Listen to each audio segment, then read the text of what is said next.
Les ondes de Limo. Osez la curiosité pour votre bien. Anne-Sandrine Di Girolamo.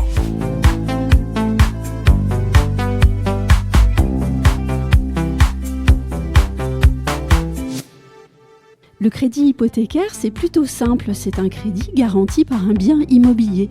Et malgré cette simplicité, c'est aussi une solution qui n'est pas toujours bien comprise ni appréciée des Français, alors que dans la conjoncture plus difficile dans laquelle nous nous trouvons, avec un accès au crédit plus restreint, cette solution mérite qu'on parle d'elle. Avec moi donc au micro aujourd'hui, Véronique Bougardier, gérante du cabinet Bougardier, un cabinet présent sur le marché du courtage en crédit hypothécaire depuis 50 ans. Bonjour Véronique Bougardier. Bonjour. Alors 50 ans de présence sur le marché du courtage en crédit hypothécaire, ça compte. En 50 ans, il y a eu dans notre économie aussi bien des hauts, bien des bas. Est-ce que les usages du crédit hypothécaire ont évolué ? L'utilisation du crédit hypothécaire a un peu évolué, mais il a toujours été présent. Les gens ne s'en sont pas toujours rendus compte, mais quand ils font un prêt immobilier pour acheter un bien, la plupart du temps, la banque va prendre une garantie sur le bien que l'on achète. Ça s'appelle un privilège de prêteur. Mais les clients ne sont pas toujours au fait que ça correspond à une hypothèque, à une inscription sur le bien. Aujourd'hui, les banques ont plutôt tendance quand même pour les primo-accédants, enfin pour les gens qui achètent, qui deviennent propriétaires d'un bien, qui veulent accéder à la propriété, ils utilisent beaucoup la caution. Plutôt, donc c'est un organisme qui va cautionner la banque et là, il n'y aura pas d'inscription. C'est plus dans l'usage aujourd'hui pour les banques de réseau d'avoir recours à ce genre de garantie car ça représente un risque zéro. Si le client est défaillant, ils vont tout de suite être remboursés par l'organisme de caution. Est-ce que aussi, on a parlé de crise immobilière, on a parlé de crise du logement en France et puis aussi d'une raréfaction du crédit depuis 3 ans environ. Est-ce que avoir recours à cette solution du crédit hypothécaire est désormais mieux comprise par les Français parce que c'est une solution aussi pour monétiser leurs biens immobiliers? Alors, j'ai toujours évangélisé plus ou moins le fait que, enfin le crédit hypothécaire, le fait de pouvoir monétiser son bien ou dégager, obtenir des liquidités grâce à son patrimoine immobilier. Le meilleur exemple, c'est lorsqu'il y a très longtemps maintenant, j'ai un client qui était marchand de biens et qui me dit, moi je cherche toujours à dégager des liquidités sur ma résidence principale, qui est le seul bien, mon activité étant marchand de biens, c'est le seul bien qui ne me rapporte pas mais qui me coûte. Donc il avait un très beau bien immobilier en résidence principale et toute sa vie, je le connais encore, ça fait plus de 20 ans que j'ai l'occasion de lui faire des prêts, il a donné en garantie sa résidence principale pour obtenir des liquidités, pour faire des apports en compte courant dans sa société de marchand de biens et ainsi saisir des opportunités parce qu'un marchand de biens, il a son activité, c'est de trouver des occasions, des biens immobiliers qui vont pouvoir en tirer un profit en le revendant, mais ces biens qui sont sur le marché, ils sont très peu de temps, et il faut saisir l'opportunité. Donc il faut tout de suite avoir le cash pour dire j'arrête l'affaire. Et les marchands de biens n'ont pas le temps d'aller chercher un prêt pour obtenir le financement des biens qu'ils convoitent.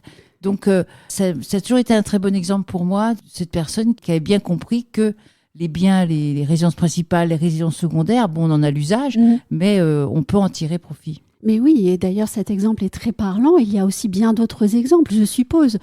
Création d'une entreprise. Il y a énormément d'exemples, effectivement, et heureusement, mais ça ne vient pas toujours à l'idée des gens parce que le prêt hypothécaire n'a pas vraiment la cote en France et l'usage, il est multiple. Alors vous avez bien sûr sur le plan professionnel faire des apports en compte courant, vous n'êtes pas obligé d'être marchand de biens pour ça. Vous pouvez avoir une activité et vouloir la développer.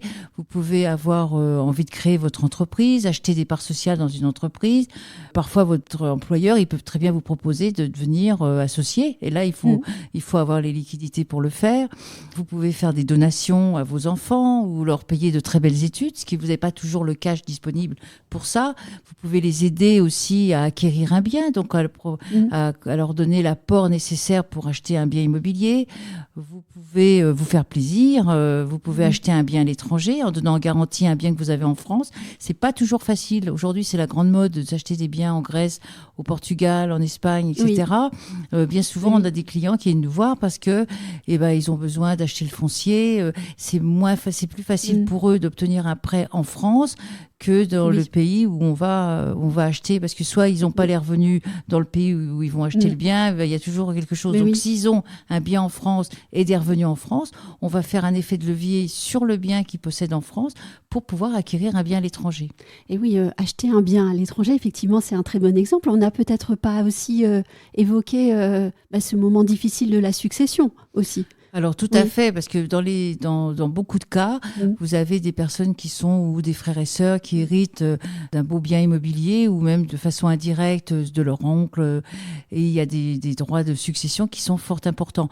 On a des exemples, je crois que c'est plus parlant, de 2 sœurs qui avaient hérité de leurs grands-parents un très bel immeuble, 2 immeubles en région parisienne, qui étaient complètement loués, et avec un prêt sur 20 ans, elles pouvaient conserver les 2 immeubles, et dans 20 ans, elles n'avaient même pas 40 ans.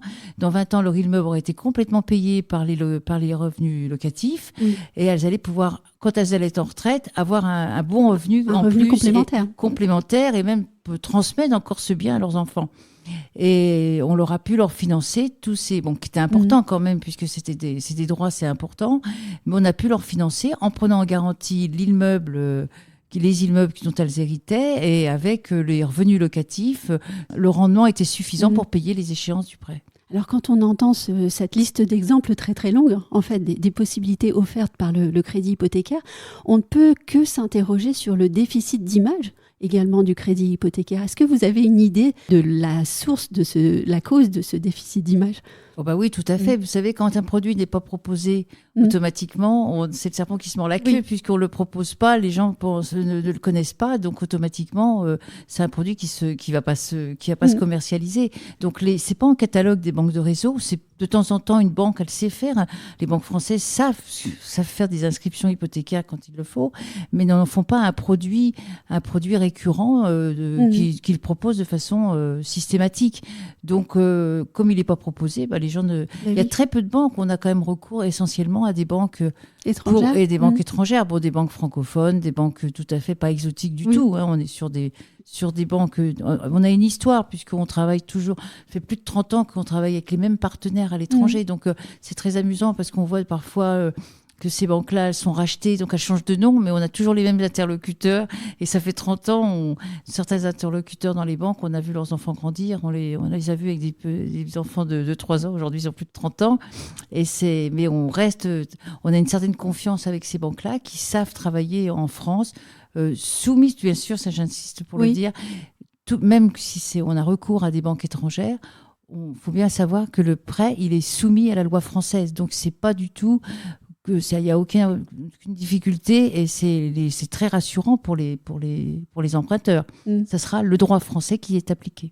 À tel point qu'on se pose la question de savoir pourquoi nos banques françaises ne sont pas un peu plus présentes sur ce segment du marché. Si, il y a une raison. C'est-à-dire que ce qu'il faut savoir, c'est que lorsque on a une inscription hypothécaire, qu'on est une banque, on a une belle garantie, c'est un outil de garantie, c'est évident, qui est très bien, parce qu'on ne prête jamais. Nous, dans le prêt hypothécaire, on a des quotités de prêts qui sont jamais tellement supérieures à 50% de la valeur. Donc, c'est vraiment une sûreté réelle pour la banque. La seule handicap, c'est que le recouvrement va être très long. Les banques, elles pensent toujours en cas de malheur, en cas de défaillance. Et en cas de défaillance, il y a quand même recours il y a une procédure, donc il y a un juge, et la durée de recouvrement, s'il y a, va être très longue, plusieurs années. Donc c'est un dossier qui va être en stand-by, qui va vraiment être très pénalisant pour le banquier, et qui va complètement manger sa rentabilité. Donc c'est ça surtout le problème principal. C'est un peu comme les propriétaires qui veulent plus louer en France, parce que il est très difficile donc aujourd'hui elles préfèrent faire de la location court terme que de la location long terme. Est-ce que vous êtes en train de nous dire aussi que dans des banques étrangères, par exemple, on n'analyse pas les situations de la même façon, peut-être de façon un peu plus positive et proactive ? Complètement, parce qu'elles sont habituées. Donc ça a toujours été... C'est une question de culture. C'est une question de culture qui n'est pas la nôtre de nos banquiers français.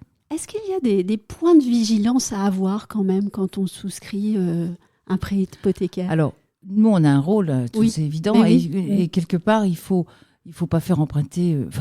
on a des critères, et le premier critère, c'est la capacité de remboursement. C'est pas parce que on va avoir un très beau bien en garantie que la banque elle va faire le prêt. Il faut que le client, le but n'est pas de faire vendre aux enchères le bien immobilier. Oui, c'est absolument. D'où ma question. Hein, c'est pas du tout dans les mœurs. Et c'est pas ce qui. C'est comme je vous disais tout à l'heure, c'est faire vendre un bien aux enchères, c'est très pénalisant pour une banque puisque il vaut mieux même se conclure à l'amiable quand il y a une défaillance que de chercher à faire vendre le bien. La garantie, avant tout, c'est l'analyse du dossier, l'analyse pour le client, de pouvoir payer gentiment et de façon sereine son prêt jusqu'au terme. Oui. C'est ça qui est important. Alors, on fait beaucoup de prêts, c'est ça qui fait une différence aussi. On fait beaucoup de prêts à des gens qui sont multipropriétaires, qui, dans les 10 ans, disent, nous, on va faire un crédit aujourd'hui parce qu'on a besoin, mais dans les 10 ans, on soldera notre crédit, le capital, par la vente d'un de nos biens, on arbitrera, on aura un certain âge, on gardera pas tout en portefeuille.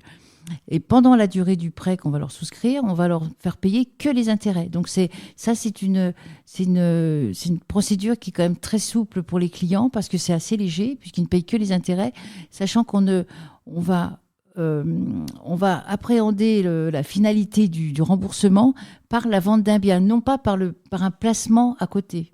C'est la grosse différence avec certains prêts in fine où c'est un capital qui est versé qui va permettre de payer le capital également à la fin. J'ai une question un peu plus personnelle pour terminer cet entretien. Le cabinet Bougardier a été fondé en 1970, si je ne me trompe pas, et vous l'avez repris en 1998.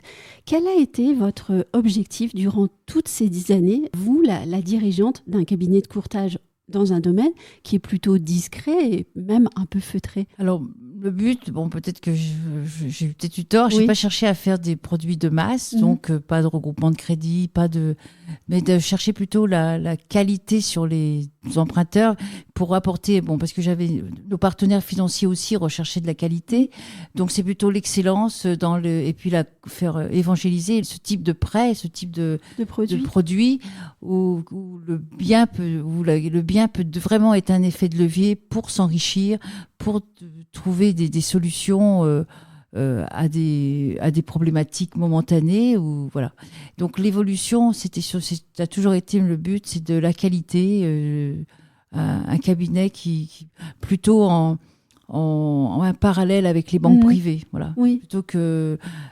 Voilà, je me comparais plus à une démarche de banque privée plutôt que de banque de réseau. Et cette démarche, cette vision-là, vous l'avez eue dès le départ ou elle s'est construite au fil des années? Elle s'est un peu construite. En se renforçant peut-être? Elle s'est un peu construite, mais elle s'est surtout, de par elle-même, de par la communication que j'ai faite et de par elle-même, en cherchant toujours des solutions à après il y a eu le bouche à oreille où on m'a toujours catalogué effectivement sur des produits un petit peu plus hors normes, mais avec une clientèle haut de gamme qui possède des beaux biens immobiliers, qui a des besoins qui sont également un peu hors normes pour les banques de réseau classiques. Et souvent, ce sont finalement les clients qui conduisent en entreprise sur sa voie. Exactement. Oui. Exactement. C'est vrai que j'ai pas cherché à avoir une clientèle de masse, sinon j'aurais continué sur des produits plus basiques ou une clientèle très récurrente.